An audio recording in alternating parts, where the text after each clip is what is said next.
సమస్యలు పరిష్కరించమని చెప్పి మీకు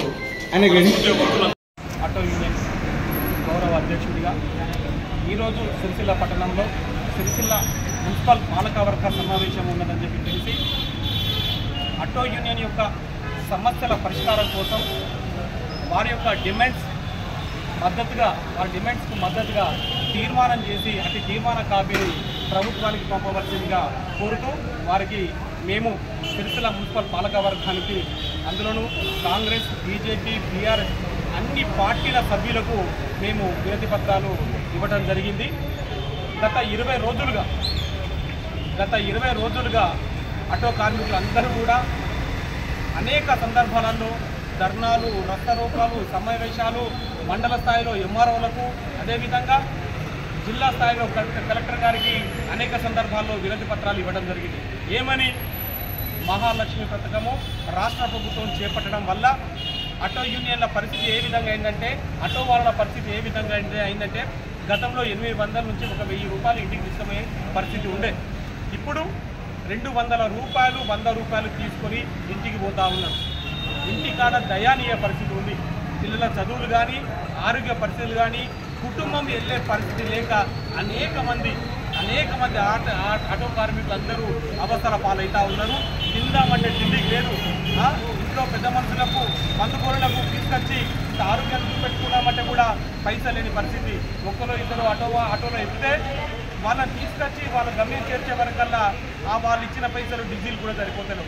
అంటే వాళ్ళ పరిస్థితి మరీ గంభీరంగా తయారైంది. కుడిల పడ్డ ఎలుక శాస్త్రం అయిపోయింది. దయచేసి మేము రాష్ట్ర ప్రభుత్వానికి కోరేది ఒకటే, ఆటో వాళ్ళ యొక్క డిమాండ్లు మీరు నెరవేర్చండి. మీరు మహాలక్ష్మి పథకాన్ని చేపట్టడము, మహిళా సోదరిమణులకు ఫ్రీ బస్ చేపట్టడం మేము దాన్ని స్వాగతిస్తూ ఉన్నాం. అదేవిధంగా ఆ పథకం వల్ల ఆటో వాళ్ళందరూ కూడా రోడ్డు మీద పడ్డారు. వాళ్ళ కుటుంబాలు మొత్తం రోడ్ల మీద పడ్డాయి. వాళ్ళని ఆదుకోవాల్సిన కనీస బాధ్యత మీకు ఉంది.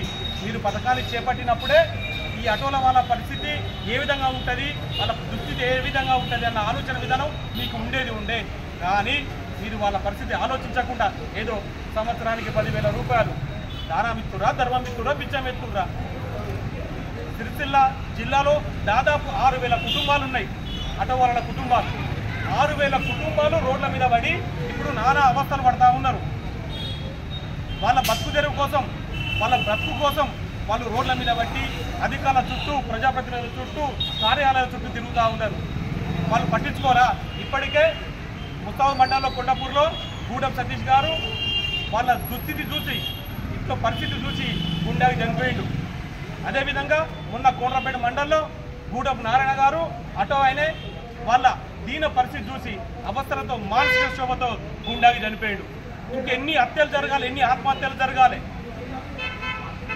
గతం లోపల నేతన్నల చావులు ఉంటుండే, నేతన్నల ఆత్మహత్యలు ఉంటుండే, రైతన్న ఆత్మహత్యలు ఉంటుండే.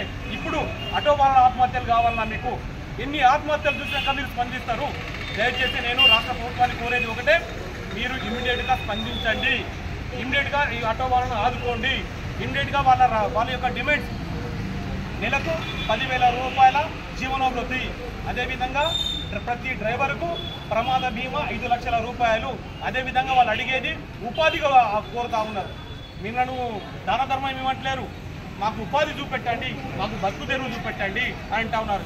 ఇప్పుడేదో ఆర్టీసీ డిపార్ట్మెంట్కు, ఆర్టీసీ డిపోకు కొత్తగా బస్సులు తీసుకొస్తా ఉన్నారు. దయచేసి మేము కోరేది ఒకటే, ఆటోలలో ఉన్నటువంటి 50% ఆటోలను మీరు హైర్ చేసుకొని వీళ్ళకు ఉపాధి చూపెట్టండి. మహిళా సోదరిమణులకు కూడా బస్సులు సరిపోవట్లేదు, పల్లె ప్రాంతాలకు బస్సులు పోవట్లేదు, అదేవిధంగా తండాలకు బస్సులు పోవట్లేదు. అక్కడికి ఆటోలు పంపండి, ఇంకా సేవలు విస్తరించండి. దయచేసి ఒక 50% ఆటోలను మీరు ఆర్టీసీ డిపార్ట్మెంట్ ద్వారా హైర్ చేసుకుంటే మేము కఠిన 50% ఆటోలతోటి మేము ప్రజలకు సేవలు ఇస్తాం. మేము అందరి బతుకులు మంచిగా ఉంటాయి. దయచేసి మా యొక్క డిమాండ్స్ మీకు తీర్చవలసిన బాధ్యత మీకుంది. మీరు తీర్చకపోతే మా ఉద్యమాన్ని ఉధృతం చేస్తాం. ఖచ్చితంగా కాంగ్రెస్ ప్రజాప్రతినిధుల ఇళ్లను ముట్టడిస్తాము, ఎమ్మెల్యేల కార్యాలను ముట్టడిస్తాము, అవసరమైతే సెక్రటేరియట్ కూడా ముట్టడిస్తామని చెప్పి మేము మీకు తెలియజేస్తా ఉన్నాం. ఆటో కార్మికుల